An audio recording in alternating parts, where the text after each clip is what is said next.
परियोजना केन नदी का पानी बेतवा में मिलाया जा रहा है। केन परियोजना का परिणाम क्या हमारे आदिवासी भुगतेंगे? करते हैं इस पर विश्लेषण। दोस्तों नमस्कार, मैं उमेश गौतम, मध्य प्रदेश समाचार से। आइए बात करते हैं केन नदी के पानी को बेतवा में मिलाने वाली स्थिति को। यह परियोजना निश्चित तौर पर बुंदेलखंड के लिए एक वरदान बन के आएगी। जिस पानी के संकट से छतरपुर का एरिया, बुंदेलखंड और बहुत सारा एरिया पानी की कमी होने के कारण अच्छी फसलें नहीं ले पाता और खेती नहीं कर पाता, यह निश्चित तौर पर उनके लिए वरदान साबित हो और होना भी चाहिए। यह कार्य निश्चित तौर पर अमृत योजना ही है। लेकिन अब बात करते हैं तो क्या हमारे यहाँ विकास के कार्य हो तो हमारे गरीब आदिवासी भाइयों को उस विकास की गंगा में बहा दिया जाए या उनको विस्थापित किया जाए? ये बहुत बड़ा सवाल है। आज बेतवा नदी पर जो आदिवासी बैठे हैं, उनकी पहले आदिवासियों की बात करते हैं। ये एक ऐसा समुदाय है जिसने कभी राजनीति नहीं की, इसने कभी सरकार से कुछ मांगा नहीं, इसने कभी आंदोलन नहीं किया, इसने कभी तोड़ फोड़ नहीं किया, इसने केवल अपनी संपत्ति और जंगल से ही अपना जीवन यापन किया। दूसरी बात, यह जातिवाद भी नहीं जानते, या यूं कहें कि राजनैतिक परिपेक्ष और चालबाजी और गंदे विचारधाराओं से दूर भारत का यह एक पवित्र वर्ग है। इतना पवित्र जिसे दंड फंद से मतलब नहीं। आप कितने बड़े आदमी हैं, कौन कितना क्या खा रहे हैं, इनसे कोई लेना देना नहीं। ये अपना जीवन जंगल की जड़ी बूटियां पत्ते तोड़कर जीवन यापन करते थे। लेकिन इसके बाद भी सरकार की लाई हुई यह केन परियोजना पे उनका समर्थन था और उनके समर्थन के बाद जब सरकार ने या सरकार को उस योजना को चलाने वाले लोगों ने उनके ऊपर भ्रष्टाचार करना शुरू कर दिया, अनैतिक दबाव करना शुरू कर दिया, उनकी जमीनें लेने पर बराबर मुआवजा नहीं दिया, फिर भी वो एक ऐसे तरीके से आंदोलन कर रहे हैं जो शायद भारत भूमि का अहिंसात्मक आंदोलन कहलाता है। अहिंसा परमो धर्म, चाहे धर्म के रूप में देखिए चाहे आंदोलन के रूप में देखिए, अहिंसा के द्वारा ही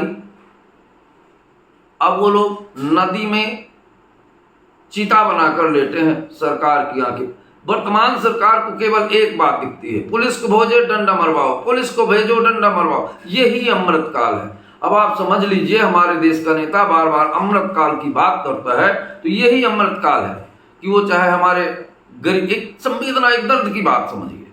ये वो लोग हैं जो जंगलों से बेर तोड़कर बेचते हैं और आटा खरीद के खाते हैं। ये वो लोग हैं जो चरवा तोड़कर 1 गिलास गेहूं में 5 गिलास चरवा दे के जीवन यापन करते हैं और उनके साथ उनके घर गिराकर, उनकी जमीनें हड़प कर उन्हें मुआवजा नहीं देना चाहते और हम कहते हैं ये अमृत परियोजना है।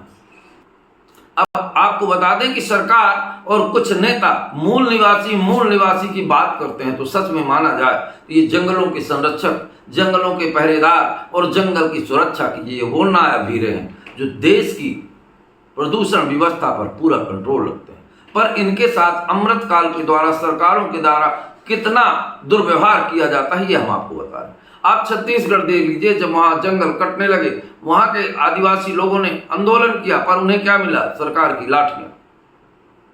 अंडमान निकोबार द्वीप समूह में अडानी समूह को सब कुछ खत्म करके विकास करने को दे दिया। वहां भी आदिवासी समाज के लोग पलायन कर रहे हैं और त्राही कर रहे हैं। क्या यही सरकार का मोह है?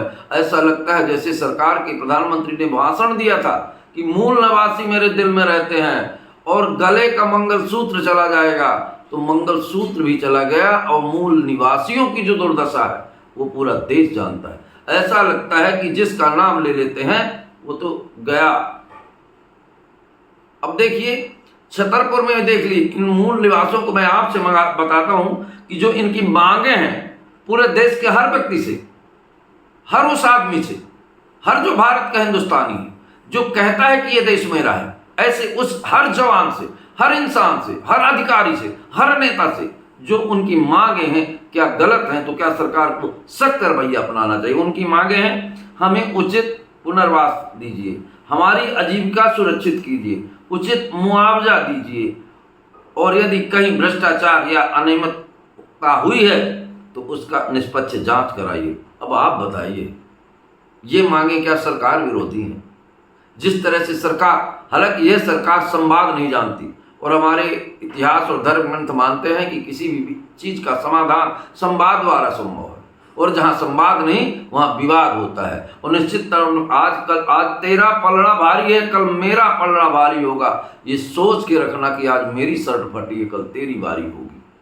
ये संवाद हमारे देश में उस बात का द्योतक है कि हर बात को संवाद के द्वारा समझाया जा सकता है। हमारे मूल निवासी और माताएं बहनें जो पानी में आपको वीडियोज दिखाएंगे, आपकी आंखें रो देगी, आपका दिल पसीज जाएगा। अगर वास्तव में मानवीय संवेदना आपके पास है, उन्होंने इस रोका तो नहीं, उन्होंने इस विकास के क्रम में अड़ंगा तो नहीं डाला, सिर्फ अपनी संपत्ति का उचित मुआवजा मांग रहे।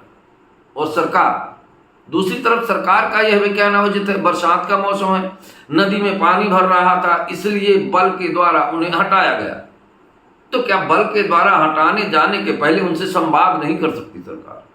उन्हें भी संतुष्ट होती और पूरे देश को भी संतुष्ट होती। ऐसा लगता है जैसे देश ऐसे हालात में है जहां निरंकुशता और क्रूरता रग रग में भर गई।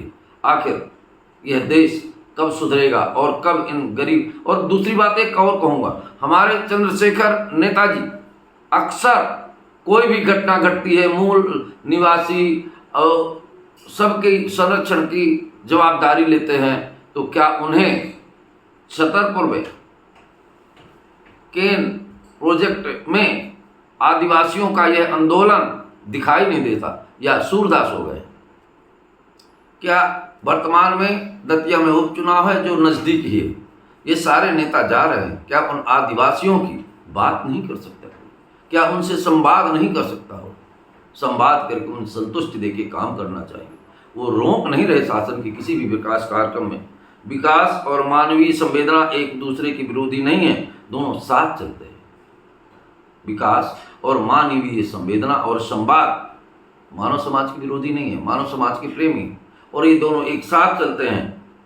आंदोलनकारियों के साथ खुला संवाद होना चाहिए, और खुला संवाद होगा तो उनके मन की भ्रांति निकल। हो सकता है कुछ हम सच न समझ पाते हों, कुछ आप हमें सच न समझा पाते हों, पर बात अगर संवाद की आए तो दूध का दूध और पानी का पानी तो हो जाए। सरकार को इस बात को समझना चाहिए, उन गरीबों के दर्द को महसूस करना चाहिए। और जो बात संबंध से खत्म होती है तो निश्चित तौर पर, अब आपको एक बात बता दें कि संवाद ही हर समस्या का समाधान है। आपको हमारा विश्लेषण और हमारी बात कैसी लगी कमेंट बॉक्स में जरूर बताएं।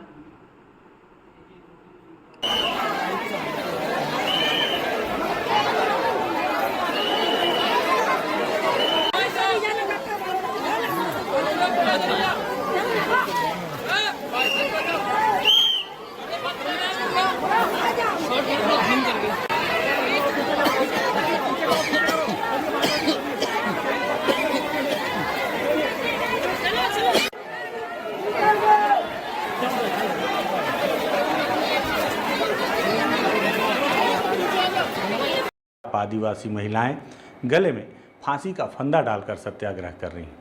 कुछ महीने पहले यही लोग नदी में चिता बनाकर लेट गए थे, फिर मिट्टी सत्याग्रह हुआ, अब आमरण अनशन और फांसी का सत्याग्रह चल रहा है।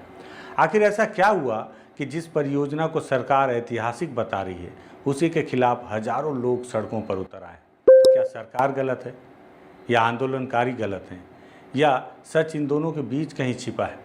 आज बस्तर टॉकीज़ में हम बिना किसी राजनीतिक चश्मे के केवल तथ्यों के आधार पर पूरी कहानी को समझने की कोशिश करेंगे, तो उस पर बातचीत करते हैं। नमस्कार, मैं विकास तिवारी हूं और आप बस्तर टॉकीज़ देख रहे हैं। दरअसल हम बातचीत कर रहे हैं केन बेतवा परियोजना की। तो सबसे पहले आपको बताऊं कि आखिर ये केन बेतवा परियोजना है क्या, जिसको लेकर एक बड़ा आंदोलन आदिवासियों के द्वारा किया जा रहा है। सबसे पहले समझते हैं कि ये परियोजना आखिर है क्या। भारत में लंबे समय से एक योजना रही कि जिन नदियों में अतिरिक्त पानी है वहाँ से पानी उन इलाकों तक पहुँचाया जाए जहाँ हर साल सूखा पड़ता है। इसी सोच के तहत बनी है ये केन बेतवा लिंक परियोजना। इस परियोजना में मध्य प्रदेश की केन नदी पर दौघन बांध बनाया जा रहा है। इसके बाद लगभग 221 किलोमीटर लंबी नहर के माध्यम से पानी उत्तर प्रदेश और मध्य प्रदेश के बुंदेलखंड क्षेत्र में स्थित बेतवा नदी तक पहुंचाया जाएगा। सरकार का दावा है कि इसमें लाखों किसानों को सिंचाई मिलेगी, करोड़ों लीटर पेयजल उपलब्ध होगा, बुंदेलखंड की वर्षों पुरानी जल समस्या कम होगी, रोजगार और कृषि उत्पादन बढ़ेगा। यानी सरकार इसे केवल एक बांध नहीं बल्कि पूरे बुंदेलखंड की तस्वीर बदलने वाली परियोजना बता रही है। लेकिन अगर इतनी अच्छी योजना है तो फिर इसका विरोध क्यों हो रहा है? अब सवाल तो उठता है, यदि परियोजना इतनी लाभकारी है तो विरोध हो क्यों रहा है? यहीं से कहानी बदल जाती है। दरअसल दौघन बांध बनने से कई गांव आंशिक या पूरी तरह प्रभावित होंगे। अब ग्रामीणों का कहना है कि हम विकास के खिलाफ नहीं हैं,